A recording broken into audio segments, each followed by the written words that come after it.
बिल्लाहि मिनश्शैतानिर्रजीम बिस्मिल्लाहिर्रहमानिर्रहीम रब्बि इश्रह ली सदरी व यस्सिर ली अमरी वहलुल उक़दतम मिन लिसानी यफ़क़हू क़ौली। अस्सलाम वालेकुम व्यूअर्स, क्या हाल है? उम्मीद है अल्लाह के फ़ज़ल व करम से आप सब ठीक होंगे। आज मैं आपके साथ जो गले में केरा गिरता है, नज़ला गिरता है, उसके लिए आज मैं आपको टोटका बता रही हूँ। अक्सर लोगों को ऐसे होता है कि खा भी करें तो उनकी रेशा का गोला सा निकल के बाहर गिरता है, या नाक वाली जो रेशा है वो हलक में मुसलसल गिरती रहती है, जिससे उनको खांसी आती है, उनको सीने में तकलीफ़ होती है।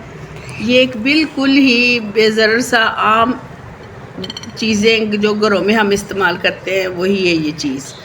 आपने क्या करना है, 1 पाव बादाम ले लेने हैं और 5 तोले गुल बनफ़शा लेना है। ये पंसार हाउस से मिल जाता है आसानी से।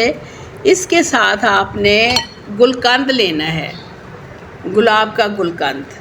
ये पहले आपने बादाम को ग्राइंड कर लेना है, फिर आपने गुलकंद को इसमें मिक्सर में डाल के आपने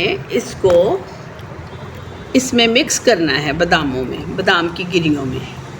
फिर उसी में आपने गुल बनफ़शा डाल देना है।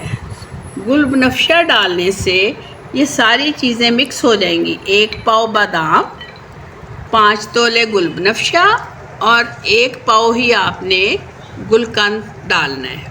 ये तीनों चीज़ें मिक्स करके आपने पीस के बादाम की गिरियों को ग्राइंडर वाले जग में आपने मिक्स कर लेना सबको। ये गुल बनफ़शे में से मिट्टी वगैरह निकाल के आपने इसको तीनों चीज़ों को मिक्स करके एक शीशे के जार में डाल लेना। शीशे के जार में आपने डाल लेना है। जब शीशे के जार में आप डालेंगे फिर इसको फंगस भी नहीं लगेगी। इसको गीला चम्मच नहीं इस्तेमाल करना, सूखे चम्मच से निकाल के। अगर आपको दूध सूट करता है तो दूध के साथ 1 चम्मच सुबह ले लें, रात को ले लें। अगर आपको पानी सूट करता है तो पानी के साथ सुबह भी लें और रात को भी लें। रात को लेने से बहुत इफ़ेक्टिव है ये। सुबह अगर आपने खाने से पहले ये चीज़ लेनी है तो इसके तकरीबन आधा पौना घंटा बाद आपने नाश्ता करना है, क्योंकि एक चीज़ को जिस्म में डिज़ोल्व होने के लिए भी टाइम देना चाहिए। अब आप ये चीज़ें नोट कर लें। 1 पाव बादाम, ये गिरियाँ निकली हुई, 5 तोले गुल बनफ़शा और 1 पाव ही आपने गुलकंद डालना है। और इन सारी चीज़ों को मिक्स कर ग्राइंड करके बादाम अलग, फिर इन तीनों को जार में डाल के तो शीशे के जार में रखना है। ग्राइंडर के जग में मिक्स करके फिर इसमें डाल देना है और फिर सूखे चम्मच से निकालना है। ओके, लाइक करें, शेयर करें, सब्सक्राइब करें। अल्लाह हाफिज़।